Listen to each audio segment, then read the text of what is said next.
1947 विभाजन में हुए गदर में जहां हजारों घर उजड़े वहां सैकड़ों घर बसे थे और उन बसने वाले घरों में एक घर तारा सिंह और सकीना का भी था। मगर ये सब इतना आसान नहीं था।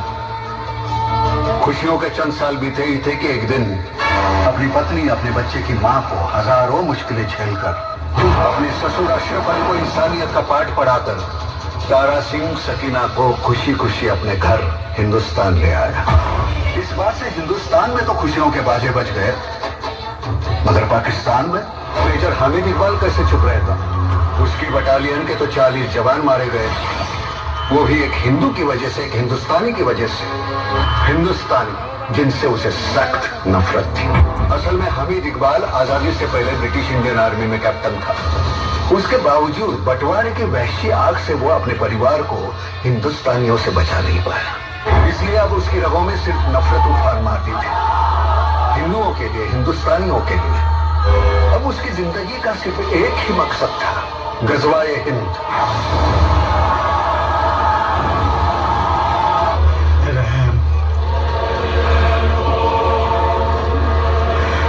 रहम की कोई कीमत नहीं है मजहब के बाजार में।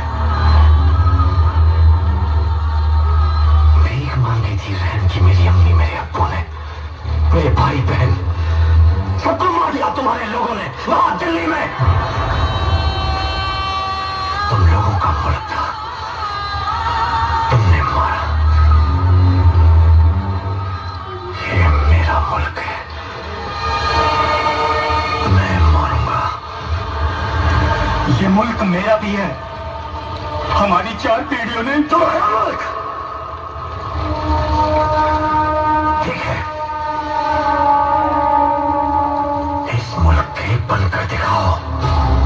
सूबेदार लेकर आओ गीता या कुरान।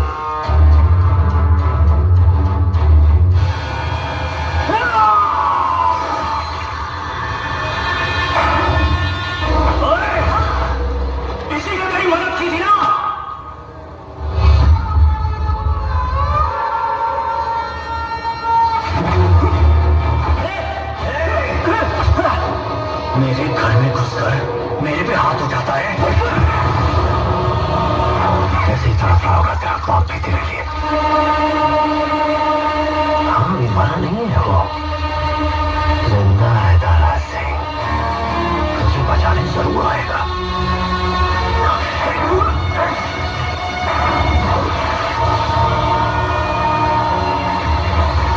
नमाज का वक्त हो गया है जनाब।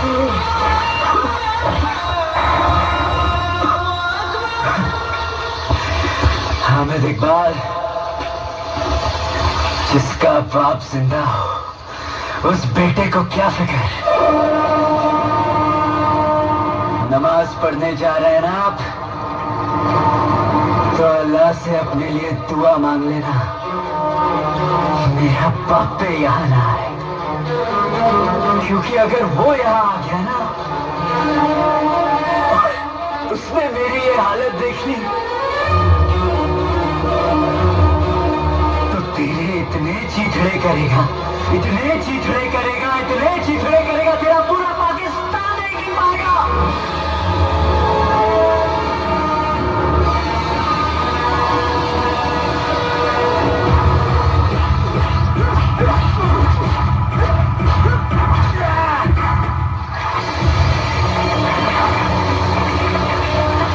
बिस्मिल्लाहिर्रहमानिर्रहीम। आज आप सब लोग इस जगह अपनी मर्जी से इकट्ठा नहीं हुए, बल्कि अल्लाह के हुक्म से लाए गए हैं।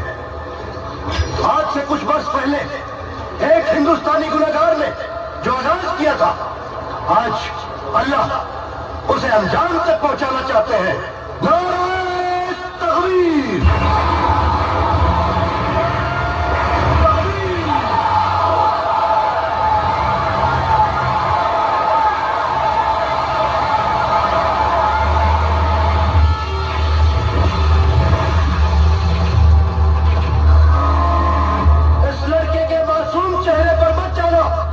इस पर इल्जाम साबित हुआ है कि ये एक जासूस है,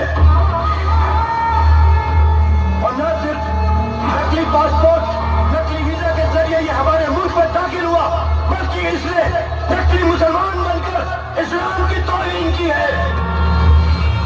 अपने जासूसी के कारनामों को अंजाम देने के लिए इसने भी अपने बाप की तरह पाकिस्तान की एक मासूम बच्ची को बरगलाकर अपनी मोहब्बत के जाल में फंसाकर उसकी असमत के साथ खिलवाड़ किया है। बेटी मुस्कान, ये बयान तुम्हारा ही है ना? इसमें जो कुछ लिखा है वो सब कुछ सच है ना? इस हिंदुस्तानी काफिर लड़के ने तुम्हारी असमत लूटी है ना? बताओ, आज इन सब के सामने अपना मुंह खोल के बताओ कि इसने तुम्हारी असमत लूटी है। ये दस्तखत तुम्हारे ही है ना? और ये जो दस्तखत है तुमसे किसी ने जबरदस्ती से तो नहीं करवाए?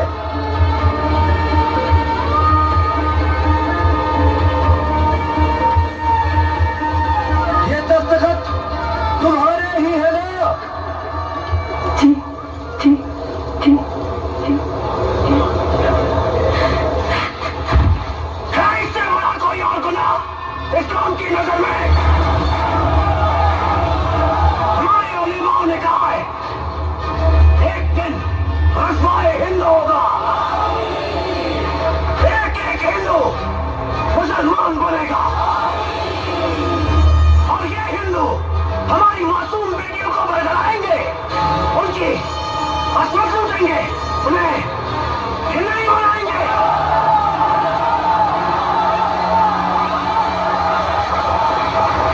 समझ जाओ, इस टोके को सजा मिलेगी।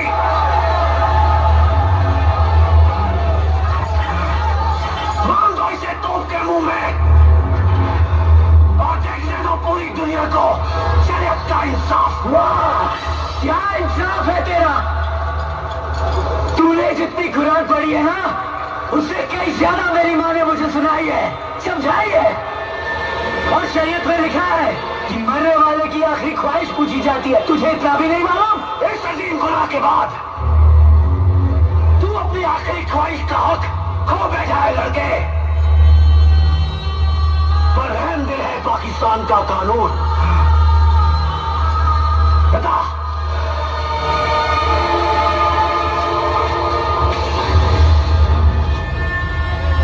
क्या है तेरी आखिरी ख्वाहिश? बेटा बाप से मिलना चाहेगा? तारा सिंह, बड़े मौके पर आया है तू। बाप के सामने बेटे का कत्ल, क्या मंजर है। मेरे सारी जवानों को मार कर गया था ना तू, आज मिलेगी मेरे कलेजे को ठंडक।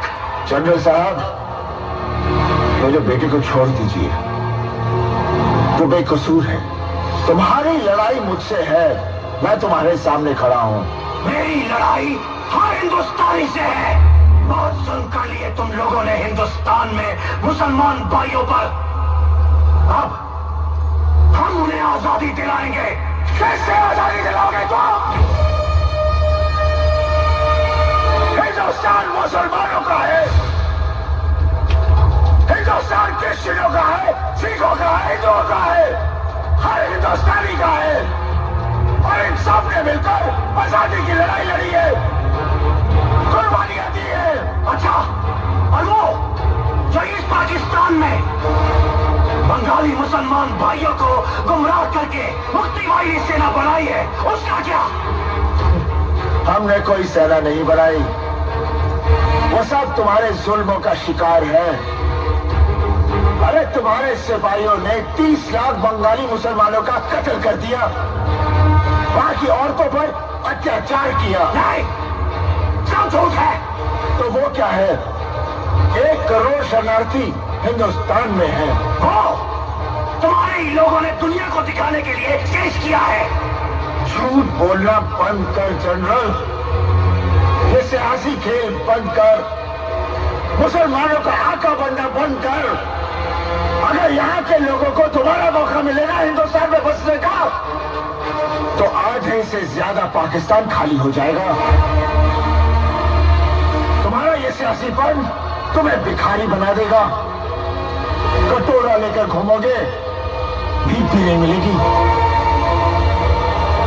बस बहुत हो गई बकवास। मान दो बाप को भी बेटे के साथ तोप के मुंह में। देखते हैं आज ये क्या उखाड़ता है। अब क्या तारा सिंह, क्या कैसे भागेगा तू? यहां तो मेरा बेटा भी नहीं है गर्दन मरोड़ने के लिए। हम मेरे जवानों को कैसे मार कर जाएगा? मारे थे ना।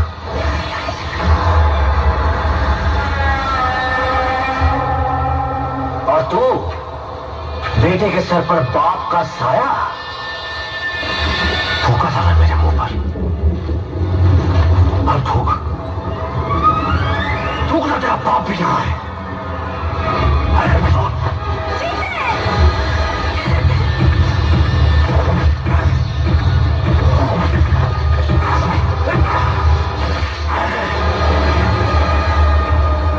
हम यहां गज़वाए चाहते हैं और तुम हमारी बेटियों को हिंदू बनाओगे। मेरी जमीन, मेरे पाकिस्तान में खड़ा होकर हिंदुस्तान जिंदाबाद के नारे लगाओगे। सूबेदार कैमरा ऑन कर।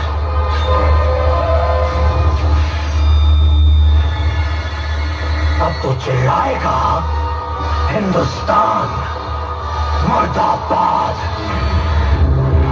बोलता सिंह,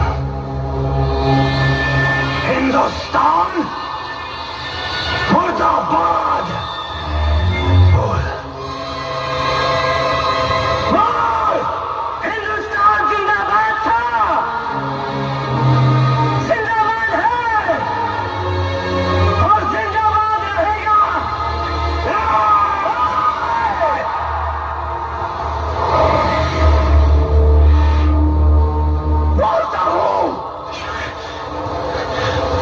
बोलता हूं पर मेरे बोलने से क्या होगा? अगर मैंने मुर्दाबाद का नारा भी लगा दिया ना, तो मेरे मुल्क की शान कम नहीं होगी। हमारा तिरंगा आसमान में लहरा रहा है, वो लहराता ही रहेगा। अगर हर पाकिस्तानी ने हिंदुस्तान मुर्दाबाद का नारा भी लगाया ना, तो उनकी आवाज हमारे बॉर्डर तक भी नहीं पहुंचेगी।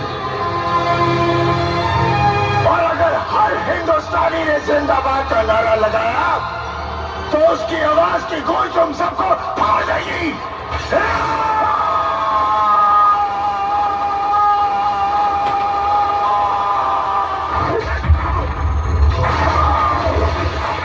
हिंदुस्तान जिंदाबाद।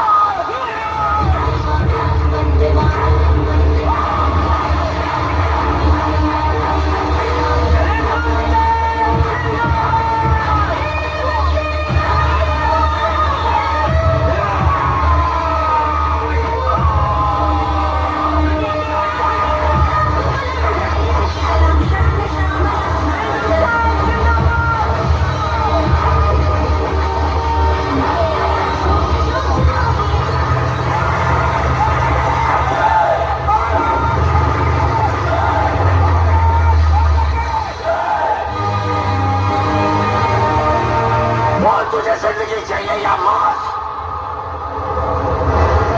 कुरान शरीफ या भगवत गीता?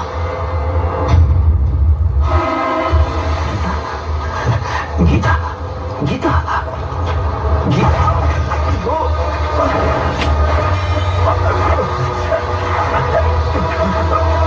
दोनों बच्चों को गले नहीं लगा सकता था? कैसे इंसान हो तुम? अगर अपने रसूल के रास्ते पर चलता ना, तो जज्बा हिंद नहीं, जज्बा हिंद की बात करता और दुनिया एक जन्नत होती।